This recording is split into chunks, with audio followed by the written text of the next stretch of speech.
Investigators on Thursday recovered the so-called black boxes from the passenger plane that collided with a U.S. Army helicopter at a Washington airport a day earlier. A preliminary report about the incident is expected within 30 days. National Transportation Safety Board member Tom Inman said the military helicopter was also equipped, quote, with some form of recording devices, and those will be read either by DoD or by us, referring to the Department of Defense. He said the agencies have agreements to share data on those recorders. The crash, which killed 67 people and left no survivors, is the deadliest U.S. air disaster in more than 2 decades. The cause remains unclear. Radio communications showed that air traffic controllers alerted the helicopter about the approaching American Airlines jet and ordered it to change course. Search teams have recovered 40 bodies from the Potomac River after 67 people were killed in a mid-air collision between a passenger plane and a US Army helicopter.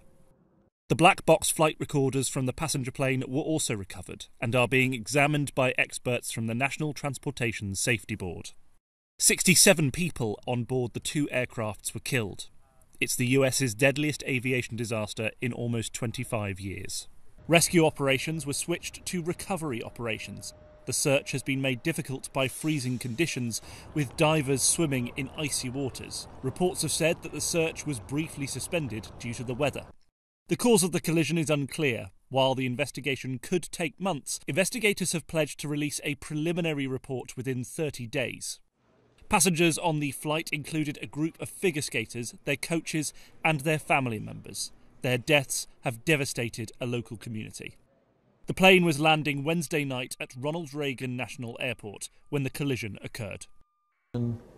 Last year, Congress put out, this one here is one of the larger ones. This is a more traditional design.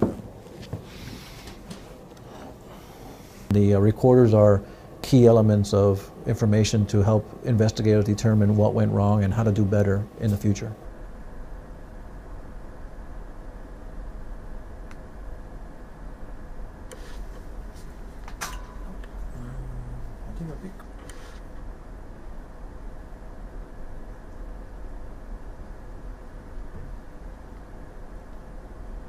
There's 2 different recorders on every aircraft. There's one that is a data recorder, and then there's also one that's a voice recorder. So there's one recorder that's recording the sounds and the voices of the pilots in the cockpit, and then there's another one that's recording all the data sensors and everything that's on the airplane. They're painted in this bright orange. A lot of them will have this reflective tape so that they reflect light when shined on them.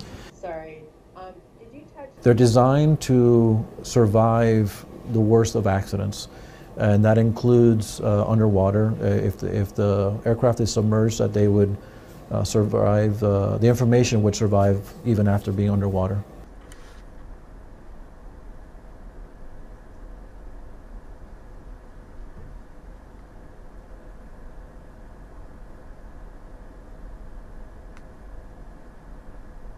One of the things that we do here at Flight Data Systems is we create a handheld device like this to be able to retrieve information from the recorders. This is a locator beacon. So these are designed such that when they come in contact with water, they begin to emit a sound and a frequency to allow people who are looking for it to be able to track it down. After an incident or accident, investigators will download the data off of the contents of these recorders. And what they do is they use what we call replay software. They literally, almost like a simulation, they replay all of the events that occurred prior to the accident itself. Facts or anything you wanted to share that...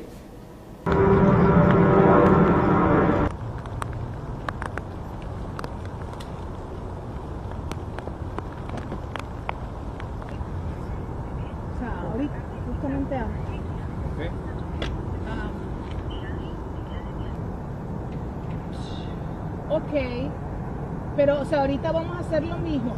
O sea,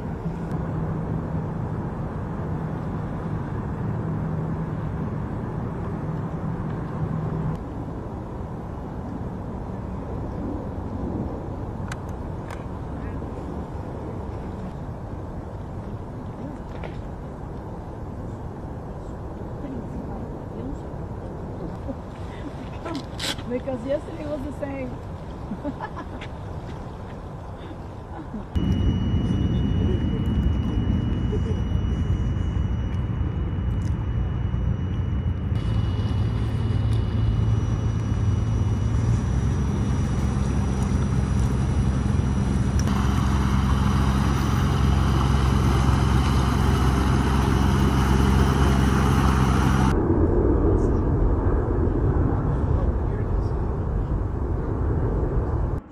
Police boats returned to the Potomac River on Friday as part of the recovery and investigation after a mid-air collision between an American Airlines plane and an Army helicopter killed 67 people in the United States' deadliest aviation disaster since 2001.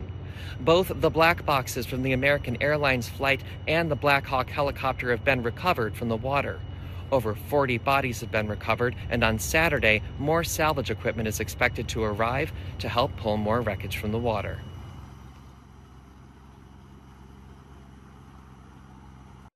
The ATC Group, Air Traffic Control, has been conducting interviews today. They're ongoing tonight. They will be ongoing for probably the next few days. We've had full cooperation in getting the witnesses that we need to gain those interviews. We will then take that information and match it with other data that we're receiving, and if necessary, conduct follow-up interviews at a later time.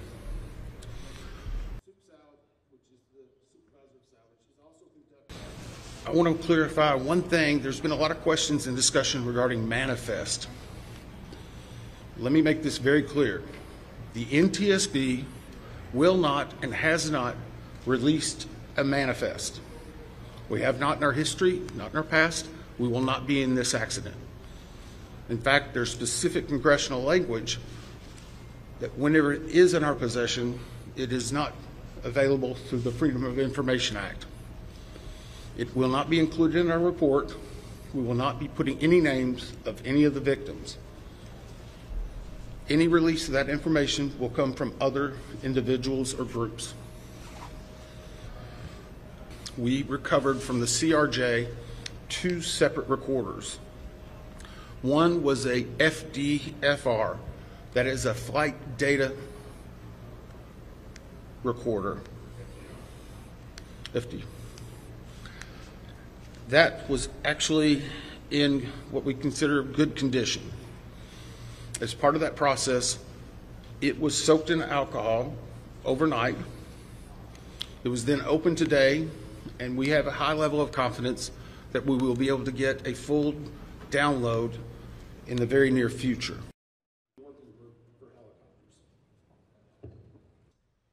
I can report to you now, we have recovered the Sikorsky black box.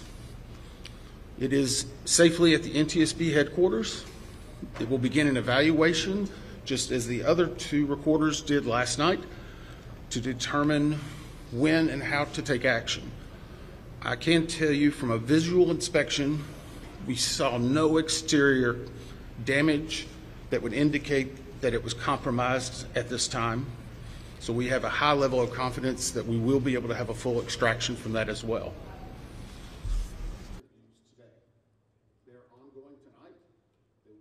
Thank you.